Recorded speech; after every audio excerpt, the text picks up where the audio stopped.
আমি বলছি, পাটনা থেকে যখন বাড়ি যেতাম, রাস্তাতে দেখতে পেতাম গলিতে, এক মহাজনের গলিতে ঘর ঘর ঘর ঘর করে ধান ভাঙা মেশিন চলছে, আর তার দোকান আবার বাড়িতে লাগা নেই, সামনেকার রোডের তারে হুকিং করে লাগানো আছে, আর বসে বসে উজু করছে। আর কতক্ষণ লাগবে রে? এই যে মোটামুটি ঘন্টাখানিক লাগবে। আজান শুরু করে দিলে মুল্লাজি। আরে বেঈমান মুল্লা, তোর গলিতে যে মেশিনটা চলছে তোর বাপের তারে চলছে। ইমান বিক্রি করা বেঈমান।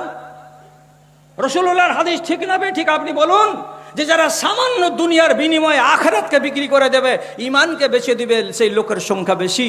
ঘটনা শুনবেন, কুমেদপুরে হাট লাগে, গরু বাছুরের হাট। আমাদের এলাকারই লোক, কুমারগঞ্জ এলাকার লোক, গ্রামের নাম বলছি না, এতটি মুড়ি নিয়ে বসে আছে স্টেশনে। আর ট্রেন এলো, তখন ট্রেনে বসে গেল। 5 মিনিট পরে হরিশ্চন্দ্রপুর আস্তে আস্তে টিটি বলছে টিকিট দাও। তো বলছি টিকিট কাটতে পাইনি টিটি বাবু, দৌড়াতে দৌড়াতে এসে ট্রেন ধরেছি। তার বলছে দেখ তোমাদের চরিত্র খারাপ, তোমরা টিকিট কাটো না। তো বলছে রোজা মুখে বলছি, এই দেখেন মুড়ি নিয়ে বসে আছি, ইফতার করবো খানিক পরে। টিটি তখন বলছে আল্লাহ তো পাক্কা ইমানদারের বেটা, রোজা খুলবে বলে মুড়ি নিয়ে বসে আছে, টিকিট কাটতে পারেনি, দৌড়ে ট্রেন ধরেছে, এটাই সত্য কথা। দে বাবা ভাড়াটা দে। তো ও তো 100 টিটিরা 10টা টাকা বের করে গোটাই না দিয়ে এমনি করে টিপে টিপে 5টা টাকা বাহির করে দিচ্ছে। তখন টিটি বলছে 10 টাকা। বলছে আরে বাবা রাখ না, তোর 5 হোক আর তাহারও 5 হোক। তাহলে 5টা টাকাকে নিজের পকেটে রাখবেন বলে, 10টা টাকা সরকারের ঘরে দেবে না বলে টিটির সঙ্গে চুক্তি করলাম, 5-এ 5 করে বিক্রি করলেন কাকে? তো রোজাকে। রোজা মুখে বলছি, দৌড়ে দৌড়ে ট্রেন ধরেছে, টিকিট কাটতে পাইনি। তোমার মতো জালিম জল্লাদ আল্লাহর দুনিয়াতে কে আছে? দাদারে রাগ করবেন না। এখন আলিয়া মাদ্রাসাগুলোতে আর হাই মাদ্রাসাগুলোতে ক্লাস 9-এ ছাত্র ছাত্রী বেশি ভর্তি হয়। ছাত্র 10টা হয় তো ছাত্রী 100টা হয়। ভর্তি করো ভর্তি করো ভর্তি করো, সব ভর্তি করে নিলাম। রেজিস্ট্রেশন করলো কোন রকম করে, পরীক্ষা দেওয়ার বেলা কয়টা? তো মাত্র 50টা। বাকিটি কোথায় গেলি তোরা রে? তো বলছে আমরা ভর্তি হয়েছি কিনা, আমরা টাকা দিয়েছি কিনা, তো তোরা ভর্তি কেন হলি? তো বলছে যে আমরা কন্যাশ্রীর টাকা পাবো। আর কি ফর্মে লেখা আছে, আমার এখনো বিয়ে হয়নি, 2 ছেলের মা ভর্তি হয়েছে, স্বামী আছে, বাচ্চা কাচ্চা আছে, ফর্মে লেখছে বিয়ে হয়নি, প্রধান লিখে দিচ্ছে আনম্যারিড কথাটা সরকারের ঘরে যাচ্ছে, আর 2 ছেলের মায়ের নামে 6 মাসের মাথায় 25,000 টাকা আসছে। বাপ আর মা খালি খুশিতে খিরখিন করে বেড়েছে, 25,000 টাকা মেরে দিয়েছে, এখন মচর খাবো। খা, কত জাহান নামে জ্বলতে পারবি আর আগুনকে গিলতে পারবি। দুনিয়াকে বিক্রি, আখিরাতকে বিক্রি করলি কিসের বদলে? তো দুনিয়ার বদলে। এরকম মানুষগুলো দুনিয়ার আংনাতে আংনাতে, বাড়িতে বাড়িতে, ঘরে ঘরে, পাড়ায় পাড়ায় ঘুরে বেড়াবে, আপনি ঘুমতে পারবেন না। ভাইরে রাগ করছেন আপনি? আল্লাহ পাকের আল্লাহ রাব্বুল আলামিন কোরআন মাজিদের ভেতরে বলছেন, লাউ ইউআখিযুল্লাহুন নাসা বিজুলমিহিম।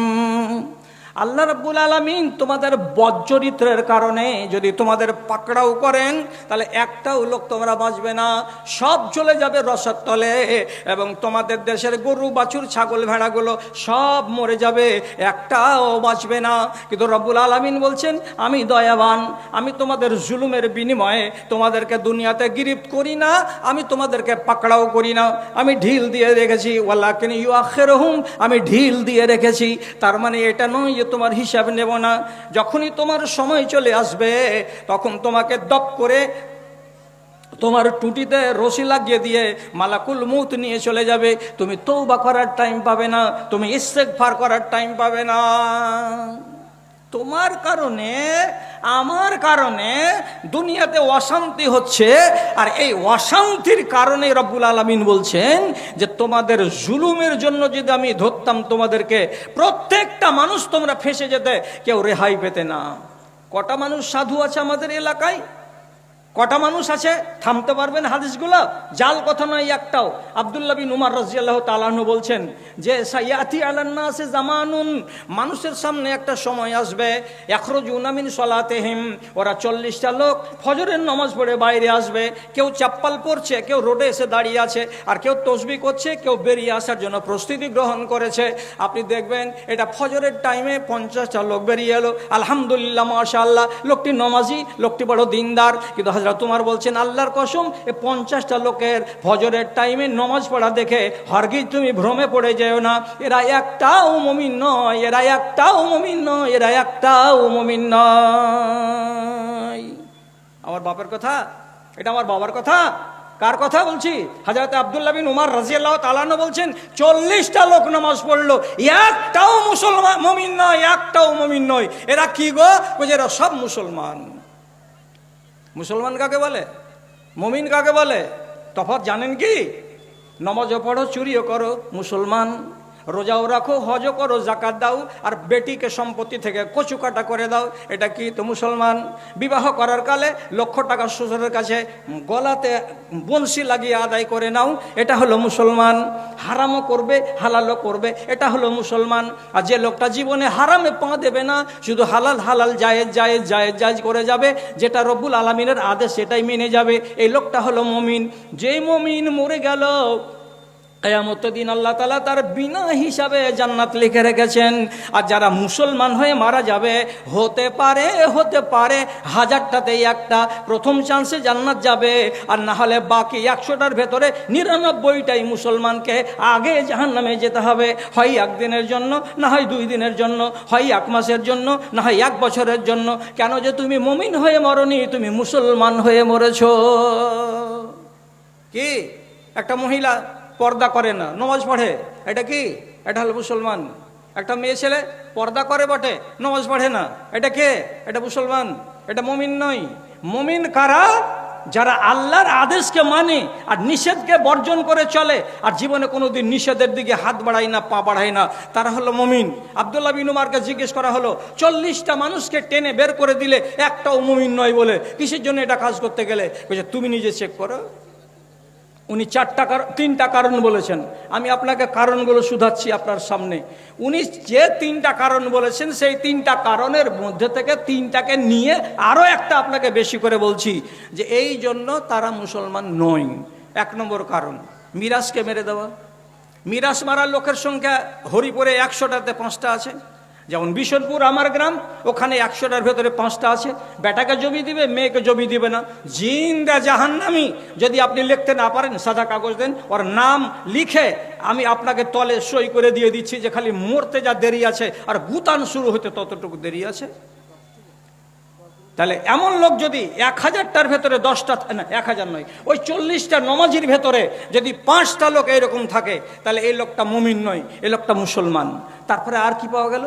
আবার বাঁচতে বাঁচতে বাঁচতে বাঁচতে দেখলাম ওখানে 4টা লোক, 5টা লোক পাওয়া গেল। এরা কি? এরা নিজেদের মালের জাকাত বের করে না, অর্থাৎ ওসুর 20 মনে 1 মন ধান লাগবে, 20 মন ভুট্টাতে 1 মন ভুট্টা আল্লাহর নামে দিয়ে দিতে হবে। কেন দিয়ে দিতে হবে? রব্বুল আলামিন বলছে, ইন্নাল আরজা ইয়ারিসুহা মান ইয়াশাউ মিন ইবাদি, ইন্নাল আরজা লিল্লাহ। জমিন হলো আল্লাহ তাআলার, যাকে মালিক বানিয়েছেন ক্ষণস্থায়ী। অতএব আল্লাহর জমিনের ট্যাক্স দিতে হবে 20 মনে 1 মন। যারা 20 মনে 1 মন, 20 মনে 1 মনের অঙ্ক মানে না, তারা আমার সামনে বসে আছেন এক গাদা লোক, আপনারা 4000 লোক বসে আছেন। যারাই মানে না 20 মনে 1 মনের ফর্মুলা, সে ভুট্টা হোক অথবা ধান হোক বা আর কোনো ফসল হোক, আমি আল্লাহর কসম খেয়ে বলছি, আপনি মুসলমান, আপনি মুমিন নন। মরার পরে যে প্রথম চান্সে জান্নাতে যাবেন, কোনো মায়ের লাল মৌলবি গ্যারান্টি দিয়ে লিখে দিতে পারবে না, যেহেতু আপনি ইমানদারি করছেন না, আপনি ইসলামকে মেনে চলছেন। আর যেটা কথা রাসূলুল্লাহ বলেছেন, সেটাকে আপনি বুড়ো আঙুল দেখাচ্ছেন। আর চলুন, 3টা লোক, 4টা লোক, 5টা লোক ওখানে বাছাই করে করে দেখতে গেলাম। আর যদি এমনি করে ঠোঁটটাকে টেনে নিচু দিকে দেখেন, তো দাঁতের ভেতরে জায়গা জায়গা কালো কালো দাগ লেগে আছে। ভাবছি কালো দাগ কেন? এই তো ব্রাশ করছেন, মেশওয়াক করছেন, তারপরে এই অমুক তমুক পাউডারগুলো লাগাচ্ছেন, তো দাঁতে কালো কেন লেগে আছে? তো বাবজি যেদিন থেকে হাজির ভাটাতে আগুন ধরিয়েছে, অর্থাৎ 14 বছর বয়স, সেই বছর ধরে যে খাইনি খাওয়া শুরু করেছে, কবরে যাওয়া পর্যন্ত খাইনি চালিয়েই যাচ্ছে। এটা হলো মুসলমান, এটা মুমিন মানুষ নয়। যে লোকটা আজ পর্যন্ত হারামকে হারাম বলতে পারেনি, সে লোকটা জীবনে কোনোদিন মুমিন হতে পারে না। ওই মজলিসে যদি দেখা যায় 5টা ছেলে পাওয়া গেল যারা বিয়ে করেছে শ্বশুরের কাছে লাখ টাকা নিয়ে, এই ছেলেটা মুমিন নয়, এই ছেলেটা হলো মুসলমান। ভাইরা আমার, তো তাহলে আব্দুল্লাহ বিন উমরের কথাটা কত সত্য, একেবারে বরহক কথা। আপনি কেন টাকা নিলেন? রসুলুল্লাহর জামাই হজরত আলীর বিয়ে হলো, তো কয়টা লোকের বর্তমানে স্পষ্ট লেখা আছে সিয়ার ও আলামিন নুবালা গ্রন্থের ভেতরে। রসুলুল্লাহ বলছেন, না দে আবু বাকরকে ডাকো, না দে উমারকে ডেকে আনো, না দে সাদ ইবনে আল ওয়াক্কাস, আমার মামু সাদকে ডেকে আনো। এই তিনটা লোককে রসুলুল্লাহ ডাকালেন। আর ডাকলেন কাকে? তো হজরতে আলীকে। আর তিনি নিজে মসজিদে বসে আছেন। টোটাল 5টা লোক, একটা মেয়ের বাবা, আর একটা হলো জামাই বাবু, আর বাকি হলো 3টা লোক। 3টা লোকের বর্তমানে রসুলুল্লাহ বিনা মোহরে নিজের বেটি ফাতেমার বিয়ে পড়িয়ে দিলেন, বিয়ে হয়ে গেল। আপনি কতটি লোক নিয়ে যাচ্ছেন? আল্লাহর কসম, আয়েশারুন নিকাহে বারকাতান, যে বিবাহতে বরকত হবে তার খরচ হবে কম। আপনি নিয়ে গেলেন 12টা বোলেরো গাড়ি। আপনার বেটা কি কাস্টম অফিসার নাকি? খুব বড় জোর তো গুজরাটে কাজ করে, 50,000 টাকা মাস পায়, তার জন্য 12টা বোলেরো নিয়ে আপনি বিয়ে দিয়ে পাঠালেন। একটা বোলেরোকে সাজালেন 5,000 টাকার ডেকোরেশন দিয়ে, আর দেওয়ার পরে বিয়ের অনুষ্ঠানে গিয়ে আপনার যখন কাগজ লেখা হচ্ছে তখন লিখছেন নগদ মোহর লেখো 3,000 টাকা, আর বাকি মোহর 1 লাখ টাকা। বিবাহ মরার জন্য পানি মিলল না ওই গ্রামটাতে আপনাকে? হায়াখোরের বাচ্চা, তুমি 5,000 টাকা দিয়ে ডেকোরেশন করো বউ আনা গাড়িটাকে, আর বউয়ের নামে দিচ্ছ তুমি 3,000 টাকা মোহরানা নগদ, আর 1 লক্ষ টাকা বাকি রেখে দিচ্ছ। তুমি কি ফকিরের বাচ্চা? এটা সিস্টেম কতদিন ধরে চলবে? রসুলুল্লাহর বিয়ে দিলেন নিজের জামাই বাবুর। 7 দিন পরে হযরত আলী বলছেন, ইবনে বি ফাতেমা, আপনি আপনার বেটি ফাতেমাকে বিদায় দেন, আমি বাড়ি নিয়ে যাব, আমি আমার সংসার সাজাবো। রসুল্লাহ বলছেন, 7 দিন আগে বিয়ে হয়েছে, আজকে আমার বেটিকে তুমি বিদায় নিয়ে যাবে, মোহরানা দাও। আর যেমন মোহরানার কথা আসা, হযরত আলী খালি মাথা চুলকেছেন এমনি করে। কেন? যেদিন তিনার বয়স ছিল 8 বছর, সেদিন আবু তালেবের কাছ থেকে রসুলুল্লাহ চেয়ে নিয়েছিলেন আলীকে, আপনি গরিব মানুষ সামলাতে পারবেন না, আপনি আমাকে আলীকে দিয়ে দেন, আমি খরচ চালাবো, জুতা স্যান্ডেল চপ্পল লুঙ্গি পাজামা যা লাগে আমি তাই দেবো। রসুলুল্লাহ দিয়ে 21 বছর বয়সে হিজরতের 2য় সালে যখন বিয়ে লাগলো, তখন মাথাতে ভার পড়লো যে মোহরানা লাগবে। তখন হযরত আলী পরিষ্কার ভাষায় বলছেন, মা ইনদি শাইউন, আমার কাছে কিচ্ছু নাই আল্লাহ রসুল। তখন নবীজি বলছেন, ওইটা বললে হবে না জামাই বাবু, কিছু তো দিতেই হবে, কেন যে মোহরানা হলো মেয়ের হক। বাড়ি যাও, কিছু নিয়ে এসো। ওই কিচ্ছু নাই আমার কাছে। নবীজি বলছেন, তোমার বাড়িতে একটা বর্ম আছে লোহার, যেই বর্মটা গায়ে দিয়ে মিলিটারিরা যুদ্ধের ময়দানে নামে, লোহা দিয়ে তৈরি করা হয়।